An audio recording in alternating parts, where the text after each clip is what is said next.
ও মুর্শিদ কইয়া যাও যাইবার কালে লইয়া যাইবানি, মুর্শিদ কইয়া যাও যাইবার কালে লইয়া যাইবানি। তোমার গায়ের পুরান সাদর, তোমার গায়ের পুরান সাদর আমায় দিবানি, মুর্শিদ কইয়া যাও যাইবার কালে লইয়া যাইবানি, মুর্শিদ কইয়া যাও যাইবার কালে লইয়া যাইবানি।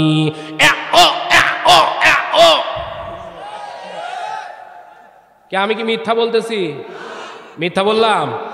এটা কি এই মোবাইলের ভিতরে নেট কানেকশন দিয়ে এখনো লেখেন ভণ্ড পীরের জিকির। যদি এরকম না আসে, আল্লাহর কোরআন হাতে নিয়ে বললাম আর কোনোদিন ওয়াজ করবো না।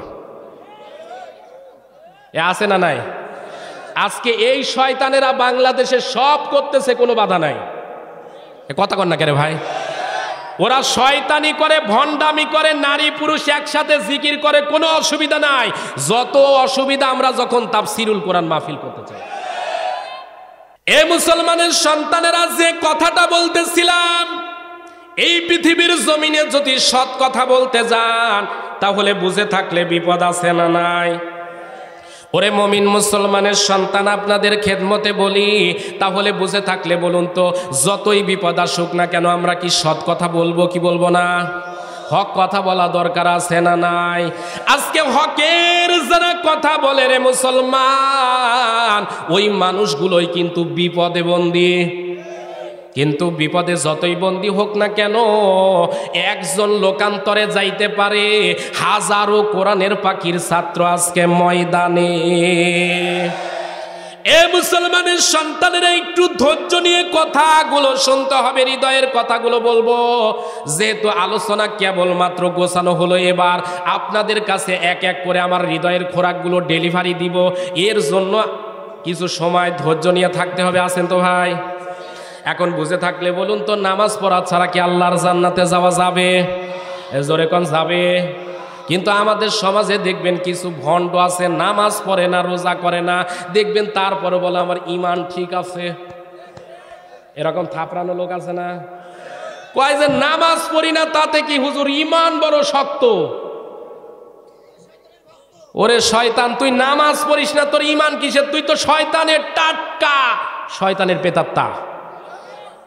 ও মুর্শিদ কইয়া যাও যাইবার কালে লইয়া যাইবানি, মুর্শিদ কইয়া যাও যাইবার কালে লইয়া যাইবানি।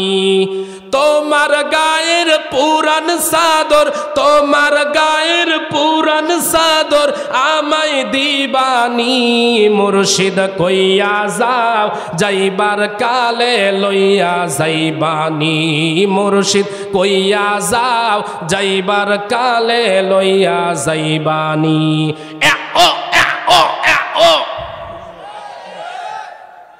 কে আমি কি মিথ্যা বলতেছি? মিথ্যা বললাম? এটা কি এই মোবাইলের ভিতরে নেট কানেকশন দিয়ে এখনো লেখেন ভণ্ড পীরের জিকির। যদি এরকম না আসে, আল্লাহর কোরআন হাতে নিয়ে বললাম আর কোনোদিন ওয়াজ করবো না। এ আছে না নাই? আজকে এই শয়তানেরা বাংলাদেশে সব করতেছে, কোনো বাধা নাই। এ কথা কন না কেন ভাই? ওরা শয়তানি করে, ভণ্ডামি করে, নারী পুরুষ একসাথে জিকির করে, কোনো অসুবিধা নাই। যত অসুবিধা আমরা যখন তাফসিরুল কোরআন মাহফিল করতে চাই। শয়তানি করার জায়গা পাও না না? আজকে শয়তানি করতে করতে অবস্থা বিগতিক। এ মুসলমানের সন্তানেরা, এই পৃথিবীর জমিনে বুঝে থাকলে বলুন তো, নামাজ ছাড়া কি আল্লাহর জান্নাতে যাওয়া যাবে? জোরে কোন যাবে? তাহলে নামাজ পড়া দরকার আছে না নাই? ওরে মুমিন মুসলমানের সন্তানেরা, নামাজ না পড়লে জান্নাতে যাওয়া যাবে না, এটা আপনিও জানেন, আমিও জানি। কিন্তু আল্লাহ রসুলের এমন একজন সাহাবীর ওয়াজ আজকে শোনাবো, যে মানুষটা এক ওয়াক্ত নামাজ পড়ে নাই, জীবনে একটা রোজা করে নাই, জীবনে হজ করার সুযোগও পায়নি, কিন্তু এই পৃথিবীর জমিনে, আল্লাহর জমিনে এমন একটা আমল করেছে, ওই একটা আমলের বিনিময়ে আল্লাহ পাক জীবনের সকল ভুল ত্রুটিগুলো মাফ করে তাকে জান্নাত দিয়ে দিয়েছে। আচ্ছা, এইগুলোতে বসলে কি কোনো অসুবিধা? দোয়া করে দেবো ভাই। আপনারা মনে হচ্ছে রাগ করতেছেন, সমস্যা কোনো? এই মুসলমানের সন্তানেরা তাহলে বুঝে থাকলে বলুন তো, যে আমলটা করলে আল্লাহর জান্নাতে এত সহজে যাওয়া যাবে, ওই আমলটা করা দরকার আছে না নাই? ওই আমলটার ব্যাপারে আজকের ওয়াজ হবে ইনশাআল্লাহ। নবী আমার উহুদের ময়দানে যাবে। উহুদের ময়দানে যাওয়ার আগের দিন নবীর মনটা বড় খারাপ। হঠাৎ করে নবী আমার যখন বসে আছে মসজিদের নববীতে ফজরের সময়, হযরতে ওমর ফারুক রাদিয়াল্লাহু তাআলা আনহু নবীকে ডাক দিয়ে বলতেছে, ইয়া রাসূলুল্লাহ, হাবিবাল্লাহ, হুজুর আপনার মনটা কেন খারাপ? নবী আমার ডাক দিয়ে বললেন, সাহাবীরা রে, মনটা খারাপ এই কারণে, আগামীকালকে উহুদের ময়দানে যাব, কিন্তু মুনাফিকদের সর্দার আব্দুল্লাহ ইবনে উবাই 300 লোক নিয়ে ভেগে গেছে। বুঝে থাকলে বলুন তো, ওই সময় যেমন মুনাফিক ছিল, আজকেও দাড়ি টুপি পাগড়িওয়ালা মুনাফিক আছে না নয়? ওরে আছে মানে আমরা যখন কোরআনের আলোচনা করি ওই সময়ই দেখবেন মুনাফিক ছুটে ছুটে পালায়। এখন যদি কেউ বিনা কারণে পালায় তাহলে ওর ইমানের সমস্যা। এজোরে কোন আছে না? আপনাদের লক্ষণই ভালো না, আছে না নাই? এই মুনাফিকদের কারণেই পৃথিবীর জমিনে এত সমস্যা। কাফেরদের কারণে যত সমস্যা না হয়, মুনাফিকদের কারণে তার চাইতে বেশি সমস্যা। এ মুসলমানের সন্তানেরা, নবী আমার ডাক দিয়ে এই পৃথিবীর জমিনের উম্মত উম্মতিদেরকে জানিয়েছে, এই পৃথিবীর জমিনে 3 শ্রেণীর আলেম হবে কিয়ামতের আগে। এই 3 শ্রেণীর আলেম সম্পর্কে নবী আমার বলেন, 1 নাম্বার হবে ওলামায়ে দাওলা। 1 নাম্বার কি? একটু মন দিয়ে শুনবেন, তাফসির আকারে কথা বলতেছি, একটু ভালো লাগবে। 1 নাম্বার হচ্ছে ওলামায়ে দাওলা, যারা রাষ্ট্রীয় পৃষ্ঠপোষকতায় লালিত পালিত কিছু আলেম। দেখবেন যখন যে ক্ষমতায় ওর কাছেই তখন ঘোরাঘুরি করে, ওরে যা বলে তাই হুজুরও বলে, যার শিখিয়ে দেয় তখন তাই বলে, ডেলিভারি ওইটাই দেয়। কিছুদিন আগে আমরা দেখলাম সিনেমা উদ্বোধন হবে, হঠাৎ করে একজন আলেম দোয়া করতেছে, আল্লাহ যারা সিনেমা বানিয়েছে, প্রযোজক প্রযোজনা করেছে, আল্লাহ এই সিনেমাটাকে তুমি বাজেট ফুল করে দিও। বুঝে থাকলে বলুন তো, এটা কি হুজুর? জোরে কোন হুজুর? এটা শয়তানের চাইতে খারাপ। এরকম হুজুর আছে না ভাই? 1 নাম্বার ওলামায়ে দাওলা। 2 নাম্বার নবীজি বলেন, 2 নাম্বার হচ্ছে ওলামায়ে উম্মত। এদের পরিচয় সম্পর্কে নবী আমার বলেন, এমন মানুষ হবে, ওরে জাতি যেদিকে ও সেই দিকে, যত দেখবেন বিপদ তখন দেখবেন ওই দলেই ছাতি ধরবে। যে বলবে এখন আমি আপনাদের কাছে আসি, আবার সুবিধা যখন আর এক দলের কাছে পাবে তখন যে বলবেন না ওই দল ভালো না, আপনার কাছে আসি। এজোরে কোন আছে না নাই? এরকম হুজুর আছে। ওরে আছে মানে এমন হুজুর, মাথায় দেখবেন টুপি, মুখে দাড়ি, গায়ের ভিতরে আমার চাইতে বড় জুব্বা, দেখলে মনে হবে জিব্রাইলের খালাতো ভাই এই মুহূর্তে জান্নাত থেকে আসলো। এরকম হুজুর আছে না?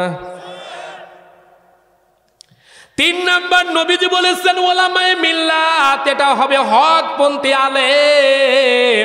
যতই বিপদ আপদ আসুক না কেন, সকল বিপদের মুহূর্তে তার টার্গেট থাকবে আল্লাহর জন্য কথা বলা। এই সকল আলেমরাই আজকে বিপদের মধ্যে পড়ে আছে।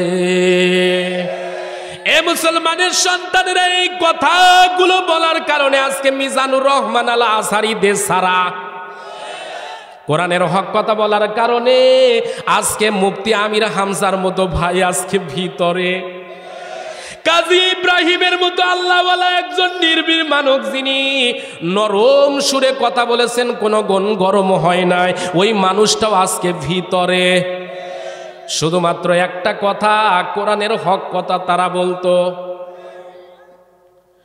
কোরআনের কথা যারা বলে যায় আজ, তাদের দমাতে কত ফন্দি, কাউকে ধরে নিয়ে দিচ্ছে ফাঁসি, কাউকে রেখেছে আজ বন্দি। কোরআনের কথা যারা বলে যায় আজ, তাদের দমাতে কত ফন্দি। কাউকে ধরে নিয়ে দিচ্ছে ফাঁসি, কাউকে রেখেছে আজ বন্দি। হক কথা বললে জ্বলে জায়গা, কোরআনের কথা সইতে পারে না। জানি না কেন আমাদের তরে তাদের এত বিদ্বেষ। জেল জুলুম হলেও হবে, জেল জুলুম হলেও হবে, বিবেকের কাছে তবু রব নির্দোষ। মহান প্রভুর কাছে রব নির্দোষ। এ মুসলমানের সন্তানেরা, কথাগুলো একটু হৃদয়ের কান দিয়ে শুনবেন। তিন প্রকার আলেমের কারণে ওই সময় ইসলাম যেমন হুমকির মুখে, আজকেও দাড়িওয়ালা টুপিওয়ালা পাগড়ির কারণে হকপন্থী আলেমরা বিপদে। এরকম আছে না না ভাই? ওরে দুঃখ রাখার জায়গা নাই। 3 জেনারেল শিক্ষিত মানুষকে শীতের রাতে এক লেপের ভিতরে শুয়ে থাকতে দিবেন, দেখবেন বন্ধু হয়ে সকালবেলা বের হবে। কিন্তু 2 হুজুরকে এক লেপের নিচে থুবেন, ওরে রাতের বেলায় মারামারি।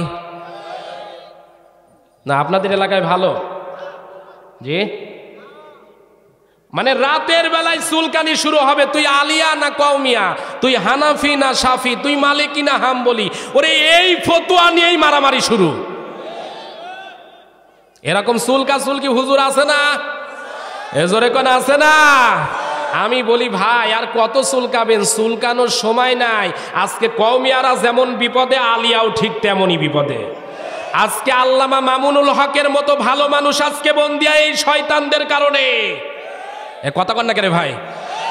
মানে সুফিয়া আলগা সেজে মাহফিলে আসে এরা, বলে না আমি ওদিকে নাই, আমি যা বলবো কবরের ওয়াজ, হাসরের ওয়াজ, মিজানের ওয়াজ। ও দোলা ভাই দেখবেন বর্তমান বিশ্বের কোনো প্রেক্ষাপটের কথাই ওর নাই। মানে হেলিকপ্টার নিয়ে আসে, হেলিকপ্টার নিয়ে যায়, 50,000 1 লাখ দোলা ভাই হাদিয়াও নেয়, কোনো অসুবিধা নাই। আর আমাদের মতো মানুষ কোরআনের কথা বলে স্টেজ থেকেই নামতে পারি না। ঝামেলা আছে না নাই? ঝামেলা আছে। একই কোরআনের কথা, এই কোরআনের কথা বলার কারণে কেউ আজকে জামাই আদর খেয়ে বেড়াচ্ছে, আর কেউ বিপদের ভিতরে বসে বসে কাঁদতেছে। একই কোরআন, কিন্তু বলার কারণে কি সমস্যা হয়ে গেল? একই কোরআন বলার কারণে আজকে সমস্যা হচ্ছে। কারণ কি? আজকে আলেমদের কওমিয়া বলেন, আলিয়া বলেন, কারো কিছু ভেদাভেদ নেই। কোরআনের পাখি বলতেন, আলিয়া যদি আমার একটা চক্ষু হয়, কওমিয়া আমার আর একটা চক্ষু। এই দর্শন নিয়ে যদি আলেমেরা থাকতো, আল্লাহর কসম করে বলি কোনো আলেম, হকপন্থী আলেম বিপদে পড়ে থাকতো না। আজকে আলিয়া কওমিয়া যখন এক হতে চায়, তখন আমরা দেখি কিছু মুনাফিক রকম শয়তান আছে, মাথায় টুপি, মুখে দাড়ি, উপরে জুব্বা পাগড়ি লাগিয়েছে, বলে না আলিয়া কওমিয়া কোনোদিন এক হবে না, ওদের আকীদায় সমস্যা আছে। এ কথা কন না কেন ভাই? যারা এই রকম ফতোয়াবাজি করবে বুঝবেন ওইটা টাটকা শয়তানের বাচ্চা ছাড়া কিছু না। ওইটা কোনোদিন হুজুর হতে পারে না। আজকে আলেমদের এই কঠিন পরিস্থিতির মুহূর্তে যদি কেউ বাধা দেয়, বুঝবেন ওইটা আলেম নামে টাটকা শয়তান।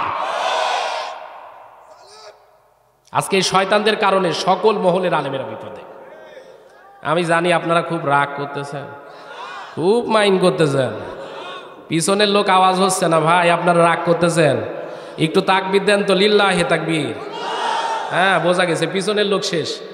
জোরে লিল্লাহে তাকবীর, লিল্লাহে তাকবীর। মাশাআল্লাহ, আপনারা জেগে আছেন, ঠিক আছে। এ মুসলমানের সন্তানেরা, কথাগুলো একটু হৃদয়ের কান দিয়ে শুনবেন। হযরত ওমর ফারুক রাদিয়াল্লাহু তাআলা আনহু ডাক দিয়ে বলে, ইয়া রাসূলুল্লাহ, হাবিবাল্লাহ, হুজুর মুনাফিক খুব খারাপ, এটা আমি জানি। নবী আমার ডাক দিয়ে বললেন, সাহাবীরা রে, এই মদিনার বুকে এমন কোন মানুষ আছে যে মানুষটা কালিমা পড়ে নাই, যে মানুষটা কালিমা পড়লে ইসলামের বড় উপকার হবে, এমন কোন মানুষ আছে নাকি?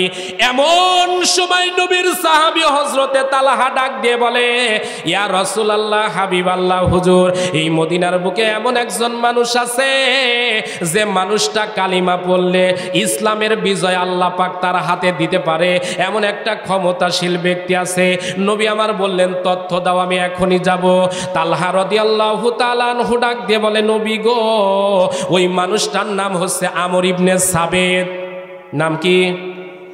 আমর ইবনে সাবেত, মদিনার ইহুদি একজন যুবক, নবীর বাড়ি থেকে 9 মাইল দূরে। আল্লাহর নবী যখন দাওয়াত ও তাবলীগ করার জন্য যখন বাহির হবে, ওমর তখন পথের মধ্যে আটকে দিয়ে বলতেছে, ইয়া রাসূলুল্লাহ, হাবিবাল্লাহ হুজুর, ওই মানুষটার কাছে যাবেন না, আমি ওরে চিনি, ও হচ্ছে ভাড়াটিয়া গুন্ডা। এরকম গুন্ডা আছে না? নবীর সাহাবী ওমর ডাক দিয়ে বলে, নবী গো, ওর মুখ চলে যত, তার চাইতে ওর হাত চলে বেশি। আমাদের সমাজেও এমন কিছু মস্তান রূপী মানুষ আছে, হুজুরদের দেখবেন বলে হাত পা ভেঙে দিব। ওরে যতই হাত পা ভেঙে দিস, মরার আগে তুই হাত লুলা হয়ে মরবি। কারণ আল্লাহর মার সব কিছু পার। এ মুসলমানের সন্তানেরা, নবী আমার যখন দাওয়াতের কাজে বের হয়ে যাচ্ছে, এমন সময় ওমর বাধা দিতে চায়, কিন্তু নবী যায়।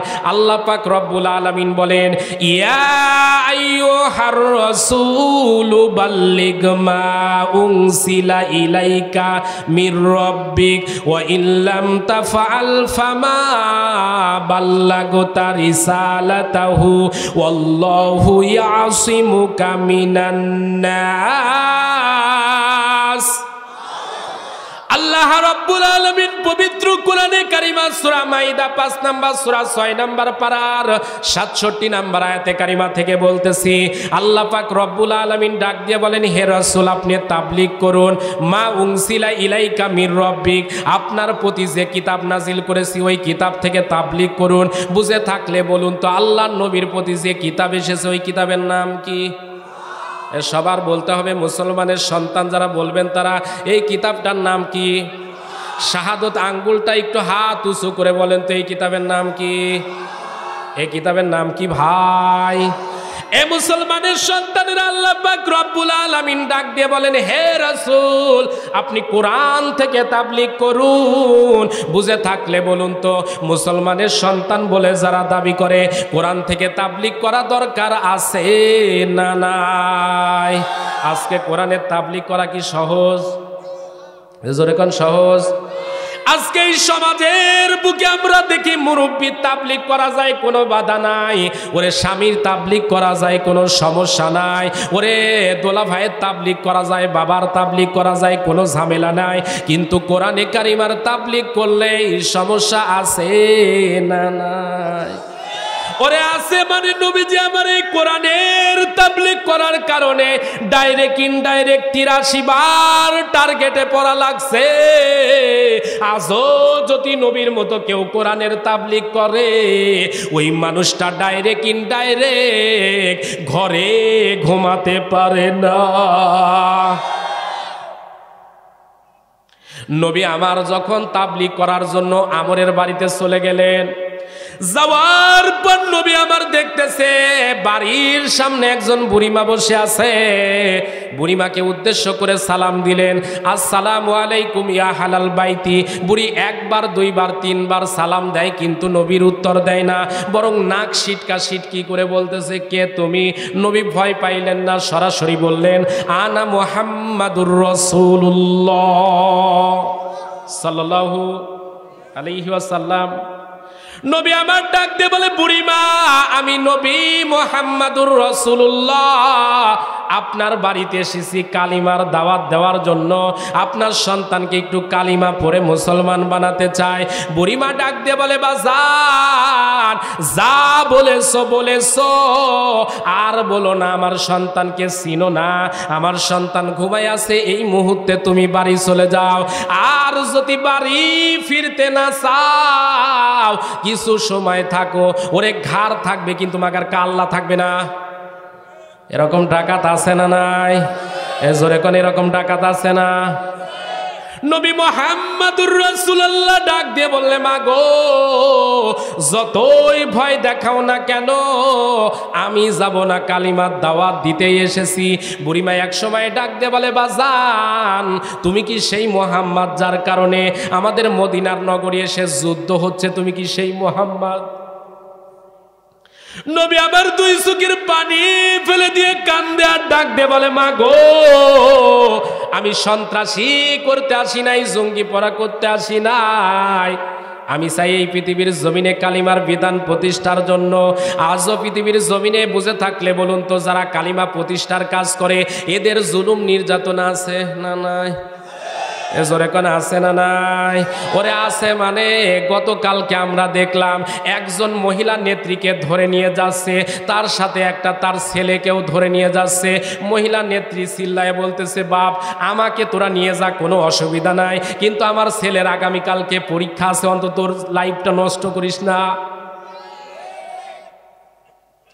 আমারে নিয়ে যা, কোনো অসুবিধা নেই, কোনো বাধা নাই, আমার সন্তানের জীবনটা তোরা শেষ করিস না। কিন্তু জালেমেরা তারপরেও কিন্তু সন্তানকেও নিয়ে গেছে।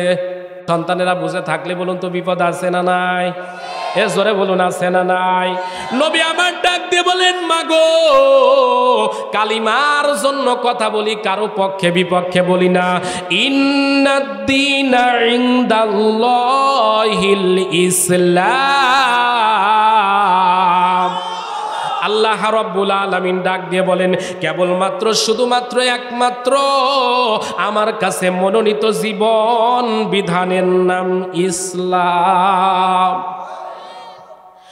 এই মুসলমানের সন্তানেরা কথাগুলো একটু হৃদয়ের কান দিয়ে শুনবেন। বুড়িমা যখন কালিমার দাওয়াত কথা শুনতে চায় না, এমন সময় নবী মুহাম্মদ বললেন, ঠিক আছে মাগো, আজকে চলে যাচ্ছি, কিন্তু আগামীকালকে আমি আবার আসবো।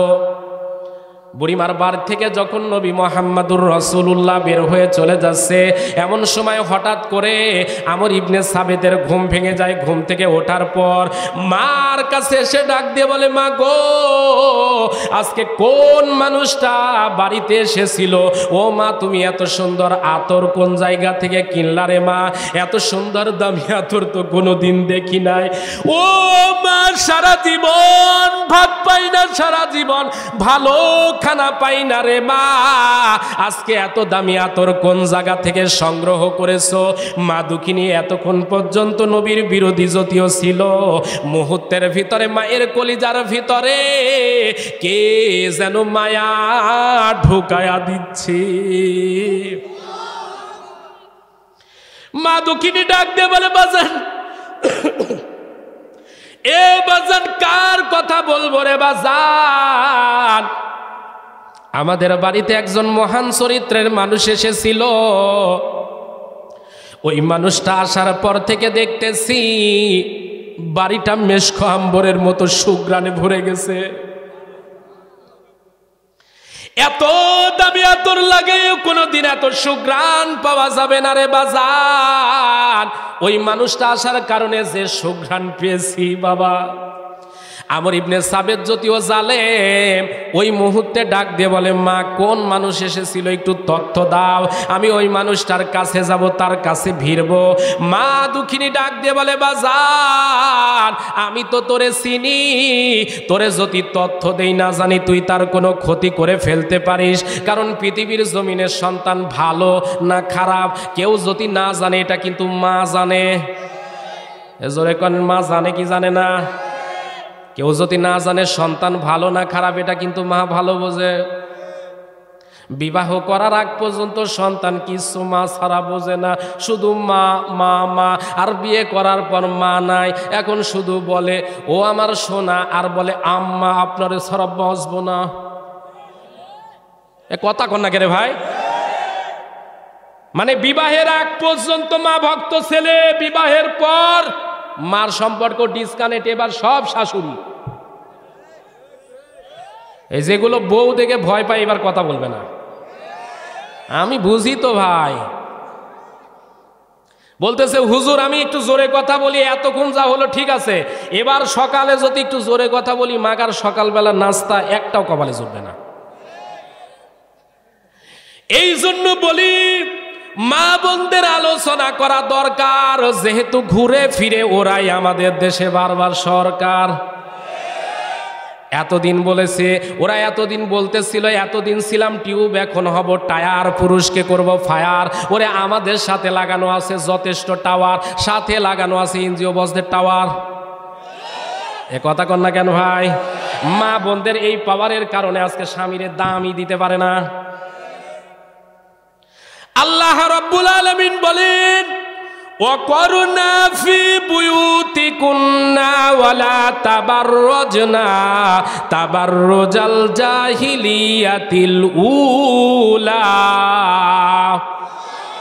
আল্লাহ রাব্বুল আলামিন পবিত্র কোরআনে কারিমা সূরা আহজাব 33 নম্বর সূরা 22 নম্বর পারার 33 নম্বর আয়াতে কারিমা থেকে বলতেছি, আল্লাহ রাব্বুল আলামিন বলেন, নারী সমাজদেরকে আল্লাহ পাক উদ্দেশ্য করে বলেন, নারীরা রে, তোমরা জাহিলিয়াতের উলঙ্গপনার মতো চলো না, বরং তোমরা কোরআনে কারিমার বিধান অনুযায়ী চলো। বুঝে থাকলে বলুন তো, মা বোনেরা কি কোরআনে কারিমার নিয়ম মানে? জোরে কোন মানে? এই আয়াতের ভিতরে তাবাররুজের তিনটা অর্থ তাফসিরে কাশরাব, তাফসিরে বাইজাবির ভিতরে পাওয়া যায়। এক নাম্বার, যখন দেখবেন ওরা রাস্তাঘাটে আসবে, দেখবেন ওদের সাজগোজ বেরিয়ে যায়। কথা কন না কে ভাই? মানে আপনি ঘরে থাকবেন, দেখবেন ছিঁড়া ফাটা নোংরা কাপড় পরে আছে, হঠাৎ করে দেখতেছেন, আপনি বললেন জানো আজকে তো তোমারে চৌরঙ্গি বাজারে নিয়ে যাব, ও আল্লাহ কিছুক্ষণ 5 মিনিট পর দেখেন ওর সাজগোজ দেখে কে? কথা কন না কে ভাই? না মোনাজাত দিই না, আপনার রাগ করতেছেন তাই না?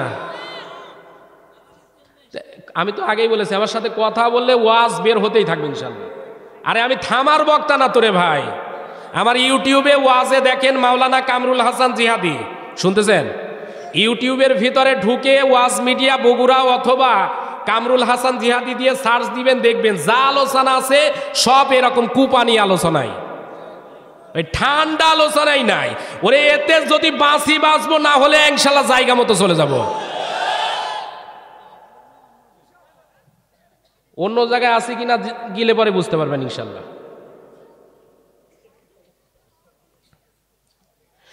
এ মুসলমানের সন্তানেরা, দুঃখ রাখার জায়গা নাই। মা বোনদের অবস্থা আজকে খুব করুণ হয়ে গেছে। ওরা সাজগোজ দেখবেন আমাদের সামনে সাজে না, যত সাজা দোলাভাই সামনে পেলে আরো বেশি, অথবা বেড়ানোর সময় পাইলে তখন আরো সাজগোজ বেড়ে যায়।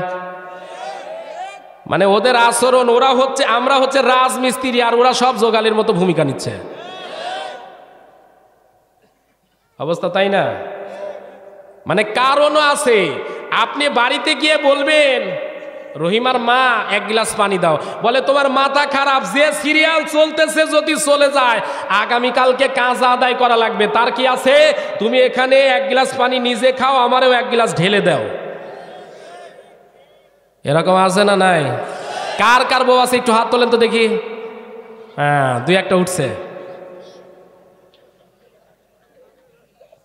বাবজান রাগ করতেছে নাকি? সমস্যা আছে না নাই? আজকে সমস্যা মানে আজকে সংসারগুলো স্টার জলসায়, স্টার প্লাস, জি বাংলার কারণে প্রত্যেকটি সংসার জাহান্নামের টুকরা হয়ে গেছে। আজকে রাখবেন কোথায়? কার পরিবারের কথা বলবেন? দাড়িওয়ালা, টুপিওয়ালা, পাগড়িওয়ালা, ওরে যে দেখেন ওখানেও পর্দার বালাই নাই। এ কথা কন না কেরে ভাই? এমনকি আজকে আপনাকে আমি স্পষ্ট ভাষায় বলতেছি, বাংলাদেশের যত বিখ্যাত বক্তা আছে, আমি কিন্তু আলেমের কথা বলি নাই, কথা বুঝেন, বুঝতেছেন? আলেম এক জিনিস, বক্তা আলাদা জিনিস। বাংলাদেশের অধিকাংশ বক্তার তদন্ত করে দেখেন, বক্তা ময়দানে মাঠ ফাটায় ফেলতেছে, কিন্তু নিজের বউ বেটির পর্দা বলতে কিচ্ছু নাই। মানে হুজুর এমনি ওয়াজের কথা বলে, বক্তার সামনে বেপর্দায় এসে একজন বলতেছে, হুজুর আমার জন্য দোয়া করবেন। হুজুর এইভাবে তাকায় বলতেছে, আপা আপনারে দোয়া তো করবই, কি ওই জায়গা পর্দা লাগে না? এ কথা কন না কেন ভাই? আপনি মাজলুম অবস্থায় হন, যেখানে মাজলুম হয়েছেন সেটা আলাদা ব্যাপার, কিন্তু ইচ্ছা করে যাকে দেখা দেওয়া জায়েজ নাই, হুজুরের দেখা দেওয়া জায়েজ। এরকম অবস্থা আমাদের সমাজে আজকে চলতেছে। এ মুসলমানের সন্তানেরা একটু কথাগুলো হৃদয়ের কান দিয়ে শুনবেন। পরিস্থিতি খুবই লাজুক হয়ে গেছে। আর আধা ঘন্টা যদি ভাই লাগে দিবেন রে ভাই, আধা ঘন্টা সবাই। আচ্ছা দেখা যাক। এ মুসলমানের সন্তানেরা হৃদয়ের কান দিয়ে কথাগুলো শুনবেন। আজকে প্রত্যেকটি পরিবারের দিকে যদি তাকান, পরিবারের ভিতরে আজকে ভাঙন চলতেছে। যদি সন্তান বিবাহের পর মায়ের কথা শোনে তাও বিপদ, আবার যদি সন্তান বইয়ের কথা শোনে তাও বিপদ। কথা বলে না কেন? যদি বইয়ের কথা শোনে, মা বলে বিয়ে দেওয়ার পর সন্তান আমার বইয়ের গোলাম হয়ে গেছে। আর যদি মায়ের কথা সন্তান শোনে, বউ বলে যদি মা এত ভালো লাগে তাহলে বিয়ে করছো কেন? তার মানে আমাদের অবস্থা এমন হয়ে গেছে, আগে শুনেছি নারী নির্যাতন, বর্তমানে হচ্ছে পুরুষ নির্যাতন।